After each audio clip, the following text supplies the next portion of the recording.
Hey guys, so I thought today we could talk about a conversation that comes up quite often in regards to gaming, and that's whether or not a game costs $60. Is it worth $60? Should it be less? Should it be more? Um, and in general, why do they cost $60? And I know there's tons of discussions out there already, but I just like to give you my thoughts on it because it comes up every once in a while. And again, we're talking about, let's say, 60 US dollars, okay? Now, I know in other parts of the world it could cost way more, and I feel really bad for those people. But for this conversation, we'll just stick to $60 or the equivalent. So I think it primarily comes down to why they cost $60 to begin with and not less. Because you see indie games, and, if you watch my channel and I play a ton of indie games, and partly the reason is because they're so much cheaper, especially if you're getting them digitally. You can get some really great games for like dirt cheap. I'm talking like $5 or less. It's pretty crazy. But again, sometimes you have to wait. So if you're not into a game right away and you can afford to wait, I would suggest actually waiting, especially if it's a single player game.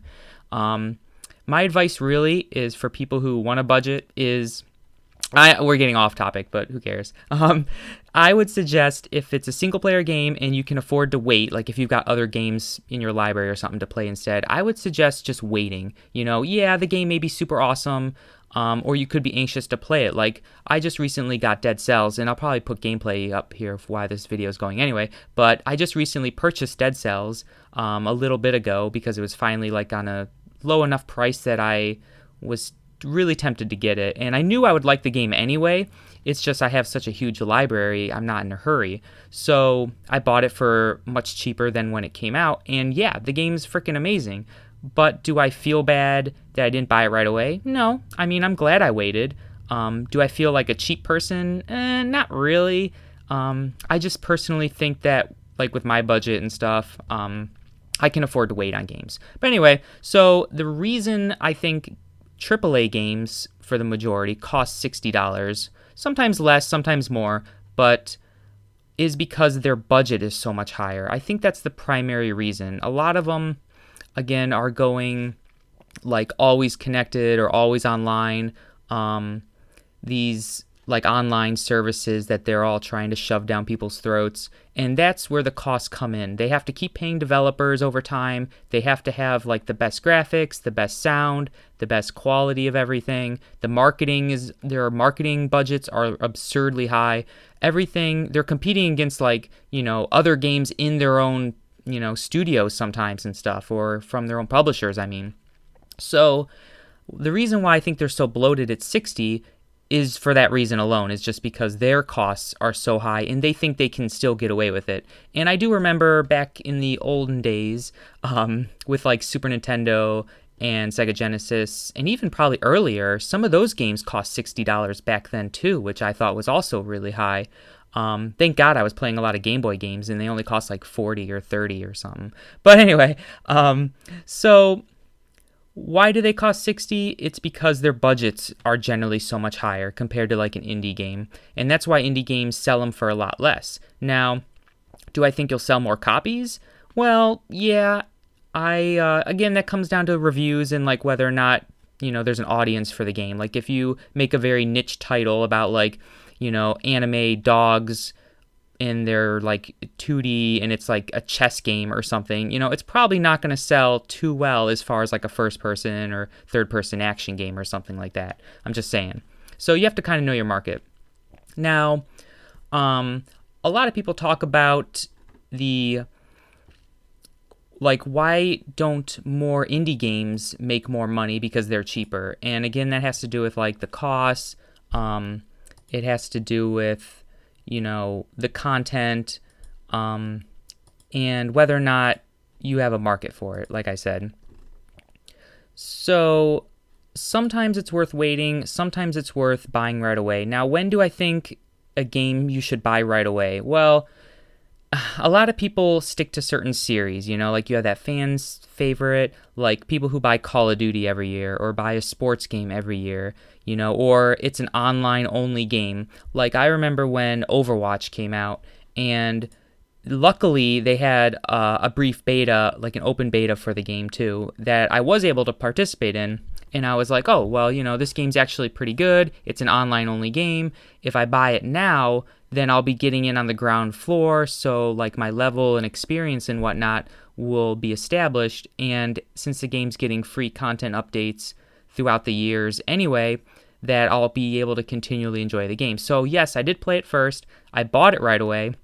And I've been enjoying the game for the past 2 years. Now, I did stop playing it, but the game lasted me 2 years worth of content and playtime, which I think is freaking amazing for the cost at the time of what I put into it. So that brings us to another question of, is it dependent upon how much time or enjoyment you put into the game? And I would say yes, I believe so. Now, there's been games that I bought for $5 that were just shit. Now, do I feel bad I spent $5? Maybe a little bit. How much time did I put in? Well, that may have something to do with it. But let's say I bought a $60 game and I got, burned on that game too. Like maybe the game was shit. Like, maybe, now this isn't me, but I can't even think of the last $60 game I bought that was terrible. But, if I only put in like an hour into the game and I hated it, dude, I would feel awful. Like I'd try to return it, or I would just keep it as a memento that this game was shit and I shouldn't have bought it anyway. But I would feel a lot better if I only spent $5, $10, or $15 and got burnt on the game than if I spent $60 and got burnt on the game. And this is why I make a big habit of never buying a game when it first comes out. Unless, again, it's a game I've already played, such as Overwatch, where I played the demo, or a game that's online and maybe your friends are all buying it, so you'd enjoy the game together and it gets updated, as the months and stuff go by. Now, if you buy a $60 game and you love it, how many hours are you going to put in that game in order to feel like it was worth it, And I may do a video about this later, but I did buy Super Mario Maker 2. Now, I played the first one a lot. Like, I loved the first game. It was awesome.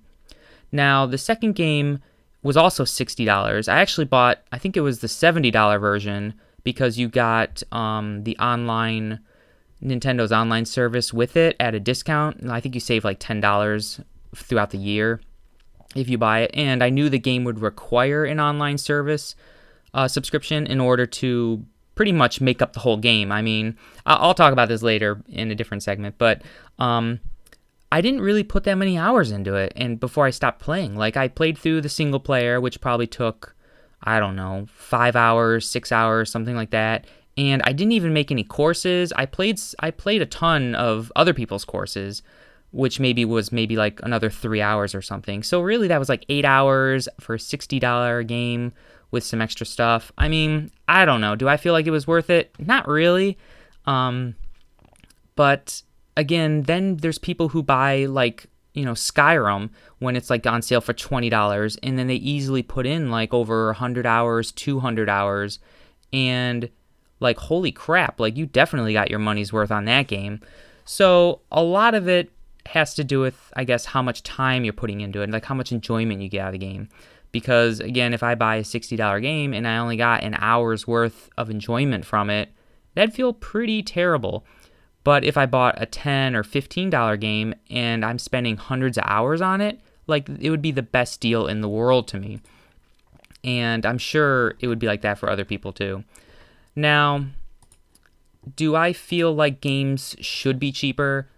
Well, I would think so. And the reason is because a lot of them just don't have the value as they demand, like even an online game, like you don't know if the game is going to be good still, or maybe they'll update it and everybody will like hate it, or they'll shut it down after a year, whereas a lot of single player games, you buy them cheap, again, because I'm, waiting, but you buy them cheap and you easily get, 10, 15 hours out of it. Like, that's to be expected. Like, that was amazing. And, it's just one of those things that I don't think people can really change it unless we all get together and speak with our wallets more. If you don't want to spend money on a $60 game, then just wait, because they'll eventually drop in price, unless you're Dark Souls or something like that, Sekiro. But if you If you wait until a game drops in price, you'll probably feel a lot better about your purchase, especially if it's a game that you know you'll like. It's just you're waiting until you feel like the value is equivalent more. Because I've known people who spend money on games like brand new, like all the time. Again, those people who buy Call of Duty every year, you buy a sports game every year, they're paying full price for these. And maybe they'll play it for the full year. Maybe it's only for the first 2-3 months or so, and then they, move on. But I think the value is more of a personal thing, and it's comprised of multiple factors that are really hard to kind of pin down.